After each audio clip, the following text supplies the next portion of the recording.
అందమైన చర్మ సౌందర్యం మీ సొంతం. Second aqua radiance deep cleansing gel.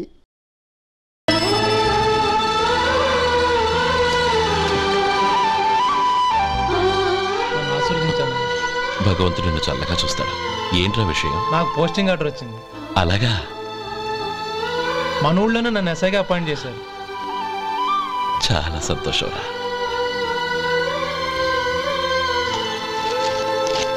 అన్నయ్య నాకు కాదురా, ముందు మీ ఆవిడికి పెట్టు. ఇదంతా అమ్మాయి దృష్టం. నీకు ఉద్యోగం రావాలని ఎన్ని నోములు నోచిందో, ఎందరు దేవుళ్లకు మొక్కిందో. వెళ్ళి మీ ఆవిడికి పెట్టు. ఏంటమ్మా ఇది? నా మొహం చూస్తే ఎలాంటి పనైనా నాశనం అయిపోతుందని, నేను నష్ట జాతకురాలని మా నాన్న ఎప్పుడు అంటుండేవారు. అదే నా మనసులో నాటుకుపోయింది. ఆ రోజు మీరు కుంకుమ భరిని అడిగినప్పుడు శుభమా అంటూ పెళ్లి చేసుకోబోయే ఆ పిల్లకి నా చేతులతో కుంకుమ ఇచ్చానంటే ఎక్కడ శుభం జరుగుతుందోనని భయపడ్డానండి. అందుకేనండి మీరు బయటికి వెళ్తూ గొడుగు అడిగినా ఇవ్వకపోవడం, ఏదో రాకపోవడం. అంతేగాని నా బతుకులో వెలుగు నింపిన మిమ్మల్ని అవమానించేంత దుర్మార్గురాలి కాదండి.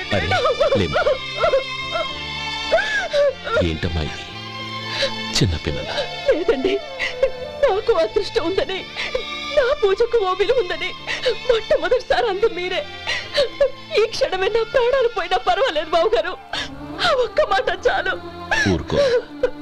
మంచి చెట్లకు మనుషులే కారణమైతే ఇక గుళ్ళెందుకు, దేవుళ్ళెందుకు? పిల్లెదురొస్తే అశుభమని, నక్కతోక తొక్కితే శుభమని అంటారు. అలా అయితే అందరూ ఇళ్లలో నక్కల్నే పెంచుకోవచ్చుగా. అలా ఎందుకు చేయరు? మంచి చెడు అన్నది మనుషుల మనసుల్లో ఉంటుందమ్మా, ఆశీర్వదించే చేతుల్లో కాదు. ఇక మీదట నేనెప్పుడూ నీ కళ్ళలో నీళ్లు చూడకూడదు, సరేనా? రే, అమ్మాయికి తీపి తినిపించు.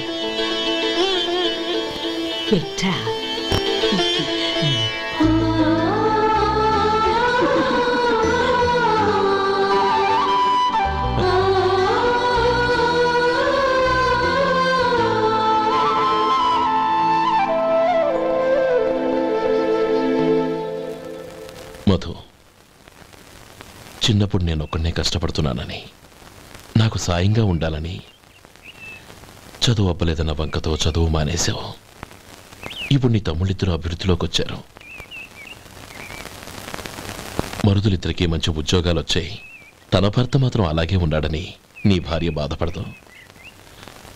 చూడు మధు, చదువుకున్నోళ్లే వృద్ధిలోకి రావాలని ఏమీ లేదు. కృషి పట్టుదల ఉంటే ఎవరైనా ఏదైనా సాధించవచ్చు. నీకు తెలివితేటలున్నాయి. నువ్వు తలుచుకుంటే కానిదంటూ ఏదీ లేదు. పైగా నీకు సాయిగా మేమందరం ఉన్నాం.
రా బాబు రా. నమస్కారం అండి.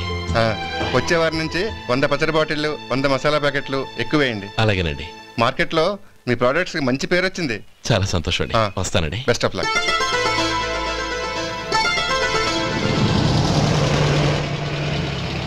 ఆ బాక్స్ లోపల పెట్టవా? అలాగే సార్. ఇక మీద మీ ఆర్డర్లు సగం వేయండి, సరిపోతుంది. అదేంటండి? మీ పచ్చళ్ళు అమ్ముడుపోక చాలా స్టాక్ అలాగే ఉండిపోయింది. ఇప్పుడు అందరూ రుచి పచ్చళ్ళు రుచి మసాలానే అడుగుతున్నారు. మా నల్లుడి గురించి తక్కువగా అంచనా వేశారు కదా, ఇప్పుడేమంటారు? ఎలాగైతేనే అతను వృద్ధిలోకి వస్తే చాలు.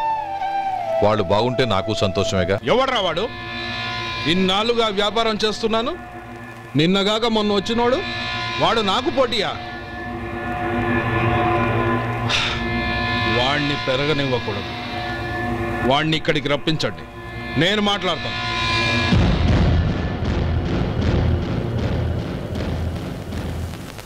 నమస్కారం అండి. రమ్మన్నారంట? నీ పచ్చళ్ళ కంపెనీ మూసేయాలి. నీకెంత కావాలి? 5 లక్షలు ఇస్తాను. చాలా? 5 లక్షలు కాదు, 50 లక్షలు ఇచ్చినా నా కంపెనీ మూయడం జరగదు. బాగా ఆలోచించుకొని చెప్పు. ఈ వ్యాపారంలో పుట్టి పెరిగినోడ్ని, నాతో పోటీ పడకు. నా చేతి కింద 6000 మంది పనిచేస్తున్నారు. ఆంధ్ర మొత్తం నాకు బ్రాంచులు ఉన్నాయి. నేనే మార్కెటింగ్ చేయలేకపోతున్నాను. ఆఫ్టర్ ఆల్ ఒక కుటీర పరిశ్రమలా పెట్టుకొని నువ్వెలా మార్కెటింగ్ చేయగలవు? 6000 మంది వర్కర్స్ని పెట్టుకుని ఆంధ్ర మొత్తం బ్రాంచీలున్న మీరే నా కంపెనీ చూసి భయపడుతున్నారంటే నా సరుకుల నాణ్యత ఉందనేగా. ఆ నాణ్యత ఉన్నంత వరకు నాకెవరూ పోటీ కాదు. ఈ ప్రపంచంలో నేను ఎక్కడైనా మార్కెట్ చేయగలను. వస్తాను.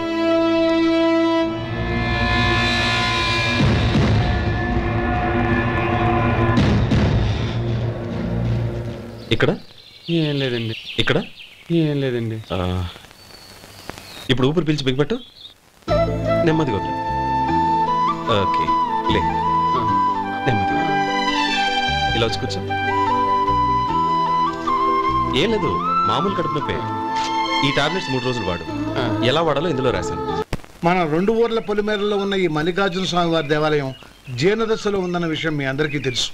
ఇన్నాళ్ళు మీ ఊరు వాళ్ళు పట్టించుకుంటారని మా ఊరి వాళ్ళు, మా ఊరి వాళ్ళు పట్టించుకుంటారని మీ ఊరి వాళ్ళు దీన్ని ఇలా వదిలేశారు. ఈ గుడి మీ ఊరికి ఎంత ముఖ్యమో మా ఊరికి అంతే ముఖ్యం. కాబట్టి మన ఇరు గ్రామ ప్రజలు కలిసి దాన్ని బాగు చేయించి కుంభాభిషేకం చేయించాలనే సదుద్దేశంతో ఒక కమిటీని ఏర్పాటు చేశాం. ఈ కమిటీలో 2 గ్రామాలకు సంబంధించిన ప్రముఖులు ఉన్నారు. కమిటీ ప్రెసిడెంట్గా ఎవరిని ఎన్నుకోవాలనే విషయంలో శ్రీ గోపాలరావు గారి పేరు, శ్రీ లక్ష్మీపతి గారి పేరు పరిశీలనలోకి వచ్చాయి. అందువలన మేమందరం బాగా ఆలోచించి తర్జన భర్జనలు చేసిన మీదట శ్రీ గోపాలరావు గారే అన్ని విధాలా ప్రెసిడెంట్ పదవికి అర్హులని ఈ కమిటీ నిర్ణయించడం జరిగింది.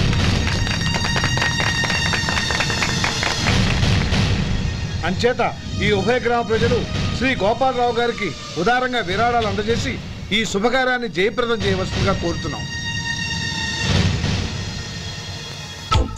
ఏంటి ఇంకా రాలేదా?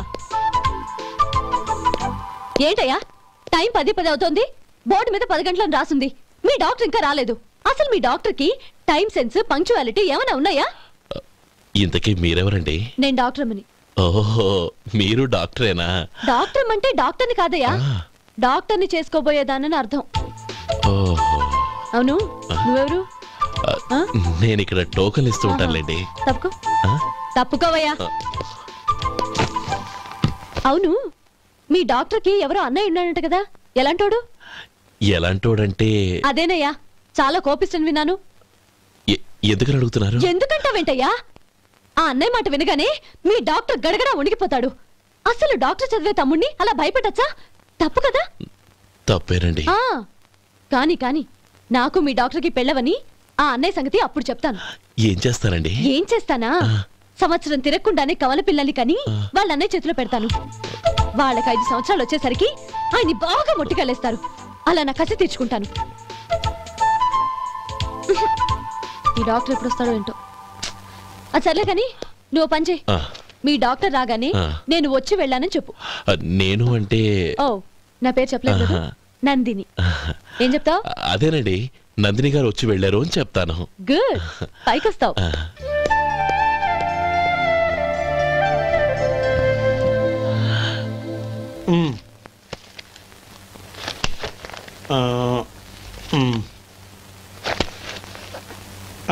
దీంతో మొత్తం 4,98,200 అయ్యాయి. పోతే నువ్వు ఇచ్చినంత ఇవ్వలేకపోయినా ఈ దైవకార్యానికి నా వంతు చందా 1800.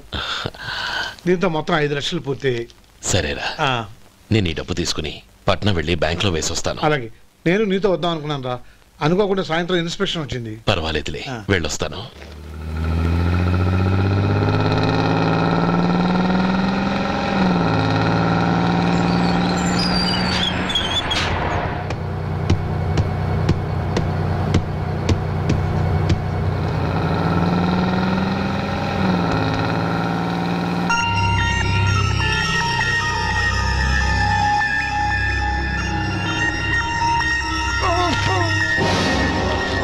అయ్యో మూర్ఛ మూర్ఛ బసాపండి బసాపండి.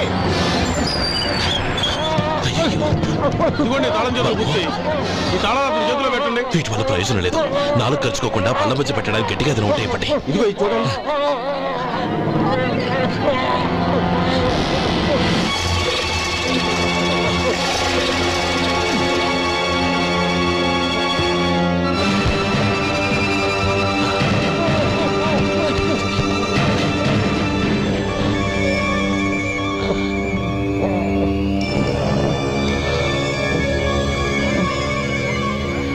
మీరు వెళ్ళి మీ సీట్లో కూర్చోండి, కొంచెం గాలాన్ని పట్టి. ఇప్పుడు ఎలా ఉంది బాబు?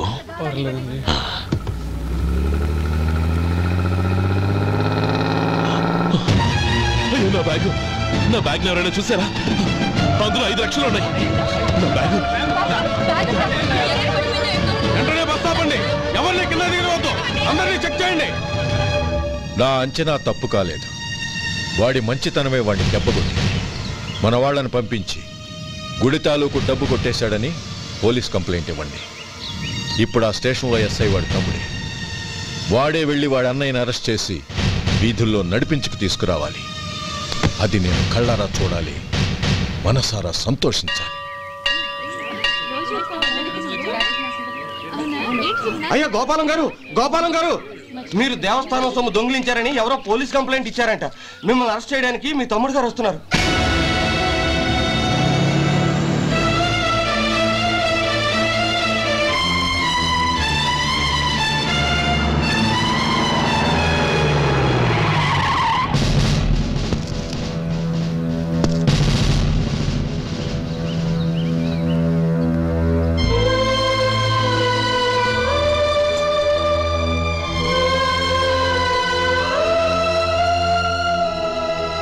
చూడు గోపి, ఎప్పుడు నువ్వు ఉద్యోగంలో చేరావో అప్పుడే తనా పరా అనే తేడా మర్చిపోవాలి. నేరం చేసిన వాడు నీ తమ్ముడైనా అన్నైనా సరే శిక్షించాల్సిన బాధ్యత నీది. అదే నువ్వు నీ ఉద్యోగానికి ఇచ్చే గౌరవం.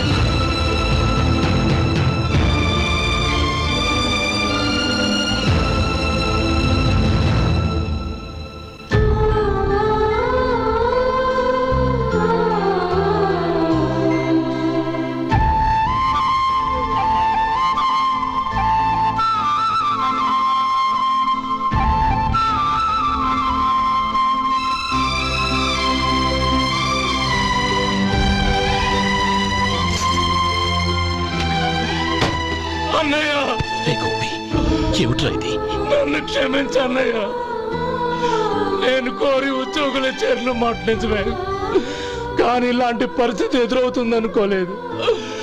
నా ఒంట్లో ప్రతి రక్త పట్టు నీ భిక్షానన్నయ్య. నిన్ను అవమానపరిచి ఉద్యోగం నిలబెట్టుకునే బదులు నా ప్రాణాలను వదులుకుంటారు, కానీ ఈ పని మాత్రం చేయలేనన్నయ్య.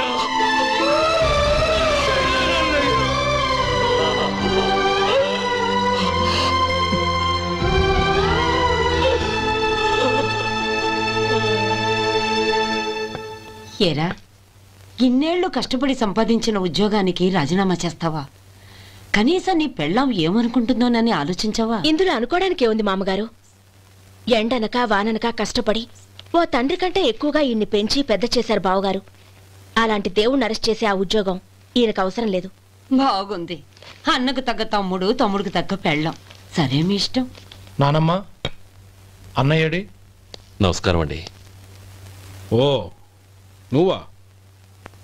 రా కూర్చో. పర్వాలేదండి. ఏంటి ఇలా వచ్చావు? ఆ రోజు నా కంపెనీని మూసేయమన్నారు.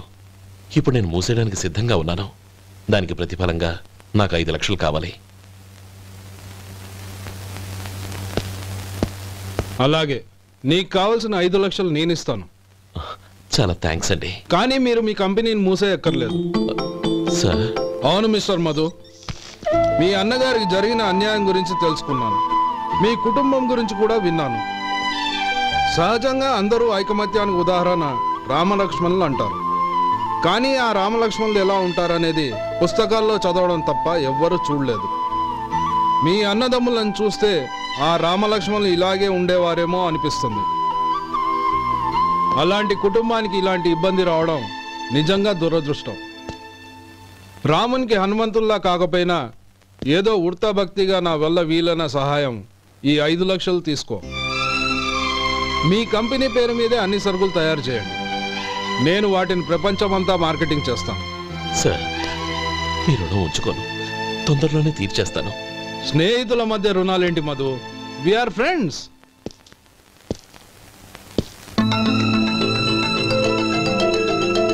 ఏంటో అక్కడ ఆగిపోయావు? రా. నువ్వు మీ అన్నయ్యని అరెస్ట్ చేయడానికి అట్టెళ్ళావు, ఆయన లొంగిపోవడానికి ఇటు వచ్చారు. అవును, యూనిఫామ్ చేత్తో పట్టుకొచ్చావేంటి? సార్, నేను రే, ఈ మాత్రం దానికే బెదిరిపోయి ఉద్యోగం వదులుకుంటావా? నువ్వు ఇలాంటివి ఎన్నో సమర్థవంతంగా ఎదుర్కోవాలి. నిన్ను నేను ఎస్పీగా చూడాలి. అది కాదన్నయ్య. ఇంకేం మాట్లాడకు. ఇన్స్పెక్టర్ గారు, నన్ను లాకప్లో పెట్టండి. ఆగండి సార్, ఆ డబ్బు ఎక్కడికి పోలేదు. నేనే తీసి జాగ్రత్త చేశాను. ఈ విషయం అన్నయ్యకి తెలియక బ్యాగులో డబ్బు కనబడకపోవడంతో అది పోయిందనుకున్నాడు. నేను పట్నం నుంచి వచ్చేసరికి జరిగిన గొడవంతా తెలిసిందే. రే మధు, జరిగిన దానికి నన్ను క్షమించనయ్యా. ఇంటికి వెళ్ళాక అన్ని వివరంగా చెప్తాను. సార్, ఇదిగోండి 5 లక్షలు. ఇది కమిటీ వాళ్ళకి అప్పగించి ఈ కేసు కొట్టేయండి సార్. భలే వాడివయ్యా, తీసినప్పుడు ఒక మాట ఆయనతో చెప్పుండొచ్చుగా. అనవసరంగా పెద్ద ఆయన స్టేషన్ వరకు రప్పించావు. Sorry sir. అన్నయ్య, మీరింటికి వెళ్ళండి, నేను లెక్క అప్ప చెప్పేసి వస్తాను.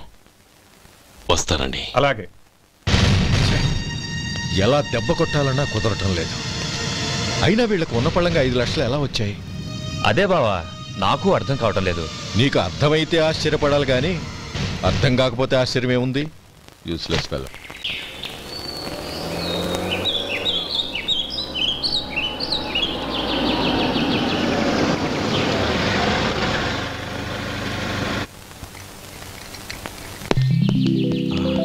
నువ్వు ఇక్కడే ఉండు. అన్నయ్య మూడు ఎలా ఉందో చూసి నేను లోపలికి తీసుకెళ్తాను. ఓకే? అలాగే.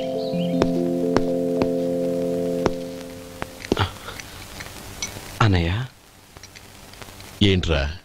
నేను చాలా రోజుల నుంచి నీకు విషయం చెప్తున్నాను, గుర్తుందా? ఏ విషయం? అదే అన్నయ్య, నేను ఓ అమ్మాయిని లవ్. ఓహో, లవ్ చేస్తున్నావా? ఆ విషయం నువ్వు నాకెప్పుడు చెప్పావురా? ఊళ్ళో అందరూ అనుకుంటుంటే నేను విన్నాను. సారీ అన్నయ్య, నీకు చాన్నాళ్ళుగా చెప్పాలనుకుంటున్నాను కదా, అందువల్ల చెప్పేశానేమో అనుకున్నాను. ఓహో, ఆ అమ్మాయి వచ్చిందన్నయ్య, బయట నిలబడి ఉంది. బయట నిలబెట్టడం ఏమిట్రా? లోపలికి తీసుకురా. అలాగే అన్నయ్య. ఏయ్, అన్నయ్య మంచి మూడ్లో ఉన్నాడు, రా. కమ్.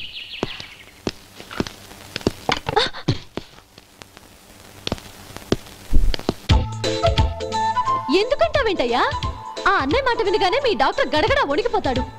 అసలు డాక్టర్ చదివే తమ్ముడిని అలా భయపెట్టచ్చా? తప్పు కదా? తప్పేనండి. నమస్కారం. అదేంట్రా, మనిషో పక్కనుంటే నమస్కారం ఇంకో పక్కన ఉంది? అది మర్యాద అన్నయ్య, మర్యాద. ఆహా, అవును, నీ పేరేంటమ్మా? నందిని. ఆ, నందిని. నందిని అన్నయ్య. ఏ ఆ ముక్క తను చెప్పలేదా? పెద్దలంటే మహాగౌరవం అన్నయ్య. మేమిద్దరం ఇంత క్లోజ్ ఫ్రెండ్స్ కదా, ఆయన నాతో కూడా ఎక్కువ మాట్లాడదు. ఓహో కదా. నాకు మీ డాక్టర్కి పెళ్ళవని అప్పుడు అన్నయ్య సంగతి చెప్తాను.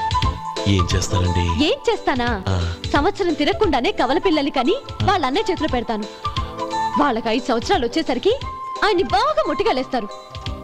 అవును, అమ్మాయి మోహం చూడకుండా నిర్ణయం ఎలా తీసుకోనరా? తలెత్తు.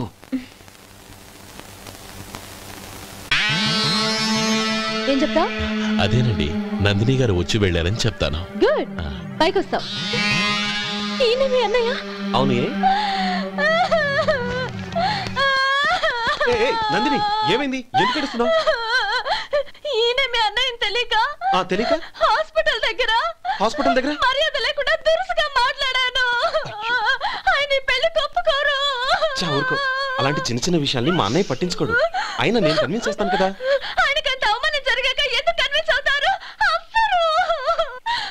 చూడు, నువ్వు వేరే పెళ్లి చేసుకొని నీకు పుట్టబోయే బిడ్డకు నా పేరు పెట్టుకో. ఏంటో మాట్లాడు. నేనే నుయ్యగుయ్య చూసుకుంటాను. అదిగో ఆ చూపు చూడు, ఆయన చూపు ఒకలా ఉంది. నందిని, నా మాట విను ప్లీజ్. నందిని, శేఖర్, ఆ అమ్మాయి చెప్పింది నిజమే. తనని ఎప్పుడైతే హాస్పిటల్ దగ్గర చూశానో అప్పుడే నేను నిర్ణయానికి వచ్చేసాను. విన్నావా? నేను చెప్పానుగా, ఆయన ఆల్రెడీ ఓ నిర్ణయానికి వచ్చేసారట. ఇక నేను వెళ్తాను. అలాగే వెళ్ళు. వెళ్ళి ఈసారి వచ్చేటప్పుడు మీ అమ్మా నాన్నల్ని తీసుకురా. ముహూర్తాలు ఎప్పుడు పెట్టుకోవాలో నిర్ణయించుకుంటాం. అర్థం కాలేదా? నువ్వే మా వాడికి సరైన జోడి. అదే నేను తీసుకున్న నిర్ణయం. థ్యాంక్ యూ బావగారు, నన్ను ఆశీర్వదించండి. లేమా, శీఘ్రమేవ కళ్యాణ ప్రాప్తిరస్తు.